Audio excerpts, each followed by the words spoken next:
আসসালামু আলাইকুম প্রিয় বন্ধুরা, দেশীয় প্রবাসে যে যেখান থেকে দেখছেন প্রত্যেককে শুভেচ্ছা জানাচ্ছি। আশা করছি যে যেখানে আছেন ভালো আছেন, নিরাপদে আছেন। ঢাকা আশুলিয়া এলিভেটেড এক্সপ্রেসওয়ে, যেটি মূলত এখন আশুলিয়া এক্সপ্রেসওয়ে নামে পরিচিতি পেয়েছে, সেই আশুলিয়া এক্সপ্রেসওয়ের ধৌর থেকে আশুলিয়া বাজার পর্যন্ত, ধৌর মোড় থেকে আশুলিয়া বাজার পর্যন্ত দুটি সার্ভিস লেনের কাজ সম্পন্ন হয়ে গেছে। এই যে দুটি সার্ভিস লেন যেটি আমি বলছি, দুই দিকে দেখা যাচ্ছে, এটির কাজ শেষ হয়ে গেছে এবং এটি চালু হয়ে যাওয়ার কথা সেই গত 10 তারিখ থেকে, এই মাসের অর্থাৎ আগস্টের 10 তারিখ থেকে চালু হওয়ার কথা ছিল, কিন্তু এখন পর্যন্ত চালু হয়নি। এই মাসের মধ্যে হবে এমনটা শোনা যাচ্ছে। তার উপরে এই প্রকল্পের কাজটি দ্রুততম সময়ে শেষ করার জন্য যারা ঠিকাদারি প্রতিষ্ঠান এবং নির্মাণকারী প্রতিষ্ঠান চীনের, সেই প্রতিষ্ঠানকে নির্দেশ দেওয়া হয়েছে দ্রুততম সময়ে কাজটি গুণগত মান রেখে বজায় রেখে শেষ করার জন্য, এবং তাতেও 2028 সালের জুন পর্যন্ত সময় লেগে যাবে যেটি বলা হয়েছে। যদিও এর আগে আমরা যতটুকু জেনেছিলাম যে 2027 সালের মধ্যেই এই কাজটি শেষ হবে, পরিপূর্ণ প্রকল্পটি।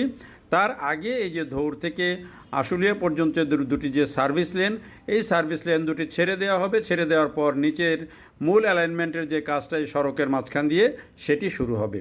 কিন্তু সার্ভিস লেনের কাজ শেষ হয়েছে বটে, একেবারে প্রস্তুত, আমি যেটি ঘুরে দেখেছি, কিন্তু এখন পর্যন্ত এটি ছেড়ে দেওয়া হয়নি। তবে এই যে কাজটি আমরা এখন এই যে ধৌরের মোড় থেকে আশুলিয়ার দিকে যাচ্ছি, নিচের এখন যেই বর্তমান সড়কটি আছে সেই সড়ক দিয়ে, এবং যেতে যেতে কিন্তু বেশ ভালো দৃশ্য চোখে পড়ে। সার্ভিস লেন তো আছে, দুই দিকে আরও আলাদা লেন তৈরি হচ্ছে।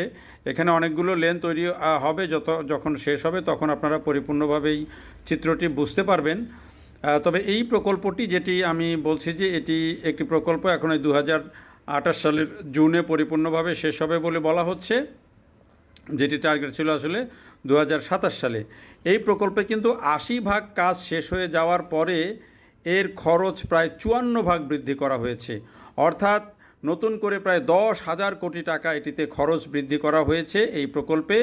এবং এই বৃদ্ধির কারণ হিসেবে যেটি এখন বলা হচ্ছে সরকারের তরফ থেকে, যে এখানে ডলারের মূল্য বৃদ্ধি পেয়েছে, কিছু অঙ্গ যুক্ত হয়েছে। বলা হয়েছে যে অঙ্গ মানে হচ্ছে যে ওই যে বাইপাইলে একটা আলাদা র্যাম্প, যেটি নবীনগরের দিকে যাবে, সেরকম তেমন একটা র্যাম্প নির্মাণ করা হচ্ছে।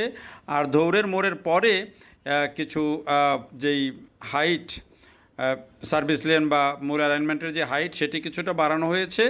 এই হচ্ছে পরিবর্তন। এই পরিবর্তন এবং হচ্ছে ডলারের রেটের কারণে বলা হচ্ছে যে খরচ প্রায় 10,000 কোটি টাকা বাড়ানো হয়েছে। এই জায়গাতে আমার একটা প্রশ্ন আমি বরাবরই রাখি।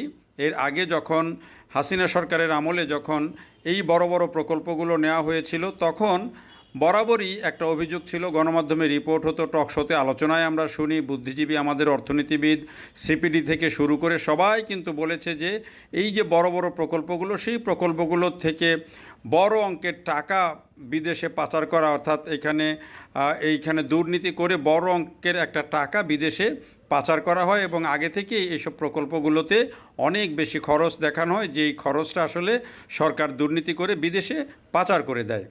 আমি এই কথাটা আসলে বিশ্বাস করতাম যে বড় বড় প্রকল্পে তো দুর্নীতি হয়ই আমাদের দেশে, এবং সেই দুর্নীতির টাকা পাচার হয়, সেটিও খুব অসম্ভব কিছু নয়। বাংলাদেশ থেকে প্রতি বছরই টাকা পাচার হয়, সেটি আমরা দেশের ব্যাংক এবং দেশের বাইরের ব্যাংকের হিসাবে আমরা জানি। কিন্তু যখন অন্তর্বর্তী সরকারের আমলে এসে যেই প্রকল্পটির কাজ তখন 55% শেষ হয়ে গেছে, আর যখন এই 10,000 কোটি টাকা অতিরিক্ত প্রকল্পটি অনুমোদন করা হলো একনেকে, তখন এটির 80% কাজ শেষ হয়ে গেছে। অর্থাৎ 80% কাজ শেষ হয়ে যাওয়ার পরেও এটির খরচ বেড়ে প্রায় দেড় গুণ হয়ে গেছে। 17,000 কোটি টাকা ছিল এটির খরচ 2022 নভেম্বরে যখন এটি চালু হয়, মানে কাজ শুরু হয়। এখন এটির খরচ হচ্ছে 27,000 কোটি টাকা, অর্থাৎ দেড় গুণ হয়ে গেছে বৃদ্ধি পেয়ে। প্রশ্ন হচ্ছে যে শুধুমাত্র এই অঙ্গ বৃদ্ধি, অর্থাৎ একটা র্যাম্প বাড়ানো একদিকে, আর হচ্ছে কোনো কোনো জায়গায় এটির হাইট একটু, মানে একটা জায়গায় হাইট বাড়ানোর কারণে এই 10,000 কোটি টাকার খরচ বাড়া কি যুক্তিসঙ্গত? অথবা শুধু ডলার রেটের কারণে কি একটা প্রকল্প, এই 17,000 কোটি টাকার প্রকল্প 27,000 কোটি টাকা হয়ে যেতে পারে 80% কাজ শেষ হয়ে যাওয়ার পরে? তাহলে আরেকটা প্রশ্ন আসে যে তাহলে আগে যে হিসাব নিকাশ আমরা সবাই বলেছি যে এখানে বিরাট দুর্নীতি হয়েছে, এখান থেকে টাকা পাচার করা হয়েছে, তাহলে কি সেই কথাগুলো কি এখন আর টেকে? মূল কথা হচ্ছে যে এখানে তো মূল প্রশ্ন ছিল যে আগে যেহেতু বলা হয়েছিল শেখ হাসিনা সরকারের আমলে এখানে বেশি করে টাকা ধরে পাচার করা হচ্ছে, তো প্রথমে আগে আইডেন্টিফাই করা দরকার ছিল যে এখানে কত টাকা বেশি ধরা হয়েছে, কত টাকা দুর্নীতি হয়েছে, সেটি আগে বের করা প্রয়োজন ছিল। তারপরে এখানে এই কাজটি নতুন করে শুরু করা, এবং এই যে অতিরিক্ত খরচ সেটি কী কারণে হচ্ছে, অতিরিক্ত ব্যয় কেন ধরা হচ্ছে, সেটি তখন ধরা হতো। আগে উচিত ছিল যে শেখ হাসিনা সরকার এখানে কত টাকা দুর্নীতি করেছে, কত টাকা এখান থেকে বিদেশে পাচার করার জন্য এখানে অতিরিক্ত ব্যয় ধরেছে, সেটি আগে বের করা প্রয়োজন ছিল। কিন্তু অন্তর্বর্তী সরকার বা বর্তমান সরকারও সেটি কিন্তু বের করেনি। ফলে ওই যে অভিযোগটা যে সব প্রকল্প মানেই হচ্ছে দুর্নীতি, প্রকল্প মানেই হচ্ছে এখানে টাকা মেরে বিদেশে পাচার করা, এই অভিযোগটা এখন এসে কিন্তু আর জোরালোভাবে কেউ বলতে পারছেন না, যেহেতু এখন এসে এই প্রকল্পের কাজটা ৮০ ভাগ শেষ হওয়ার পরেও ১.৫ গুণ টাকা বৃদ্ধি করা হয়েছে। এখন তো বরং কমে যাওয়ার কথা, কারণ তখন তো পাচারের জন্য বেশি হয়েছিল। তো এই প্রশ্নটা আমি বরাবরই রাখি, এবং এই প্রশ্নটা রাখতে রাখতে আমি যেটি বলছি যে এই প্রকল্পে এই যে এখানে আমরা এখন দেখতে দেখতে দেখেন চলে এসেছি আশুলিয়ার বিলের মাঝখানে, যেখানে ওই যে এখন মানে মূল অ্যালাইনমেন্টটা যেটি মাঝখান দিয়ে তৈরি হচ্ছে, দেখেন মূল অ্যালাইনমেন্টটা মাঝখান দিয়ে সড়কের মাঝখান দিয়ে যেভাবে যাবে, সার্ভিস লেন দুটি তো কমপ্লিট হয়ে গেছে, এটি হচ্ছে মূল অ্যালাইনমেন্ট। এবং এই আশুলিয়ার বিলের ঠিক মাঝখানে কিন্তু এটি অনেক বড় জায়গা নিয়ে হচ্ছে, এবং দেখেন পুরো সড়কে কিন্তু পিলার বসে গেছে। এখানে কিন্তু একই দূরত্ব দিয়ে, একই গ্যাপ দিয়ে কিন্তু এখানে পিলারগুলো বসানো হয়েছে। তাহলে প্রশ্ন অনেকেই করছেন যে এই সড়কটার তাহলে কি হবে? এই সড়কটা আসলে থাকবে না। যখন এই উপরের পুরো মূল অ্যালাইনমেন্টটা হয়ে যাবে, প্রস্তুত হয়ে যাবে, তখন কিন্তু আর এই যে নিচের যে এখনকার যে সড়কটা, এই সড়কটা থাকবে না। এটি পরিপূর্ণভাবে তখন জলাধার হয়ে যাবে, জলাশয়ের জন্য তখন উন্মুক্ত করে দেওয়া হবে, এবং পানির প্রবাহ এখানে স্বাভাবিক থাকবে। অর্থাৎ এই যে বিলের পানির প্রবাহ, তখন এটি বাধাগ্রস্ত হবে না, স্বাভাবিকভাবে চলবে। আমি একটা ছোট ভিডিও দিয়েছিলাম, সেখানে অনেকেই মন্তব্য করেছেন যে আসলে এই সড়কটা থাকা উচিত ছিল। এই কারণে উচিত ছিল যে এখানে যে শুকনো মৌসুমে কৃষকরা যে ধান ফলান, বিভিন্ন ফসল ফলে, এই ফসলগুলো নিয়ে কৃষকদের তখন কিন্তু এই সড়ক যদি না থাকে, তাহলে কৃষকরা এখানে গাড়ি এনে কীভাবে ফসলগুলো নেবেন, বা ভ্যান ভিড়িয়ে বা অন্য ছোট গাড়ি ভিড়িয়ে এখানে ধান কিভাবে নেবেন, বা অন্য ফসল কিভাবে নেবেন। এজন্য অনেকে বলছেন যে এই সড়কটা থেকে যাওয়া উচিত ছিল। কিন্তু এইখানে আবার আরেকটা বিষয় আছে, এই যে ঢালাইটা যখন হয়ে যাবে, আপনারা একবার ভাবেন যে উপরের ঢালাইটা যখন পরিপূর্ণ হয়ে যাবে, তখন কিন্তু এর নিচে পুরো অন্ধকার হয়ে যাবে, এবং তখন যদি এখানে সড়ক চলে, সড়ক থাকে, সেই সড়ক কিন্তু কতটা মানে নিরাপদ থাকবে, সেটি কিন্তু একটা ভাবার বিষয়। এই কথাগুলোও কিন্তু অনেকে কমেন্টে বলেছেন। আপনার কাছে কি মনে হয়? আপনিও লিখতে পারেন আমাদের কমেন্টে যে এই সড়কটা কি আসলে থাকা উচিত ছিল, নাকি এটি সরিয়ে দিয়ে এটি উন্মুক্ত জলাশয় করে দেওয়াই ভালো হবে, যেখানে মানুষজন হয়তো বিনোদনের জন্য আসতে পারবে, নৌকা বাইচ করতে পারবে, নৌকা ভ্রমণ করতে পারবে। যদিও নৌকা ভ্রমণ কতখানি নিরাপদ সেটি নিয়েও প্রশ্ন থাকে, কারণ আশুলিয়ার যে বিল, বর্ষাকালে এখানে যে অনেকেই আগে কিন্তু অনেক নৌকা চলতো, নৌকা দিয়ে মানুষজন ঘুরতে যেত, বিশেষ করে বিরুলিয়ায় ওই এলাকাটিতে মানুষ ঘুরতে যেত। কিন্তু মাঝখানে অনেকগুলো দুর্ঘটনা ঘটে গেছে, যেখানে এই নৌকা করে মানুষজনকে নিয়ে পরে ব্ল্যাকমেইল করা হয়েছে। ফলে এখন অনেকেই ভয়ে আর কিন্তু বর্ষাকালে এইখানে নৌকায় খুব একটা ঘুরতে যেতে চান না।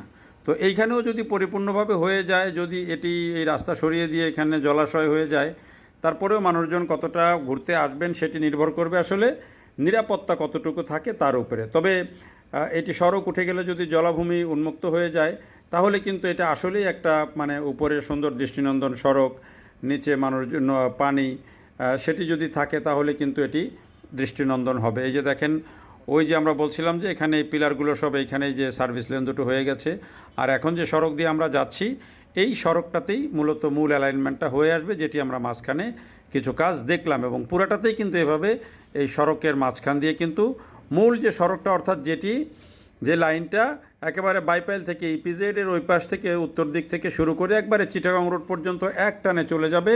বর্তমান ঢাকা এলিভেটেড এক্সপ্রেসওয়ের মাঝখানে কিন্তু দেখবেন একটা এরকম লেন আছে তার মাঝখান দিয়ে। সুতরাং যখন এই এক্সপ্রেসওয়েটি যখন পরিপূর্ণভাবে চালু হয়ে যাবে, তখন এটি বাইপাইল থেকে অর্থাৎ ইপিজেড থেকে চিটাগং রোডে চলে যাওয়া যাবে মাত্র 50 থেকে 55 মিনিটে, এবং এই সড়কটার দূরত্ব কিন্তু তখন এক্সপ্রেসওয়ে এককভাবে দুটি মিলিয়ে হয়ে যাবে 47 কিলোমিটার। এবং এই যে 47 কিলোমিটার যেতে মাত্র 50-55 মিনিট সময় লাগবে, এই কারণে এটিকে বলা হচ্ছে এটি হবে একটা গেম চেঞ্জার, যেটি আমি শুরু থেকেই এই ভিডিও যখন করি তখন থেকেই বলছি এই প্রকল্প হবে একটা গেম চেঞ্জার। ঢাকার উপরে গাড়ির চাপ কমবে, গাড়িগুলো সব উপর দিয়ে চলে যাবে, সেটি লরি হোক, মালবাহী গাড়ি হোক, ট্রাক হোক, বাস হোক, যে কেউ কিন্তু উপর দিয়ে চলে যেতে পারবে নির্ধারিত টোল দিয়ে, এবং তাদেরকে ঢাকা শহরে আর নামতে হবে না বা ঢাকায় যানজট তৈরি করতে হবে না।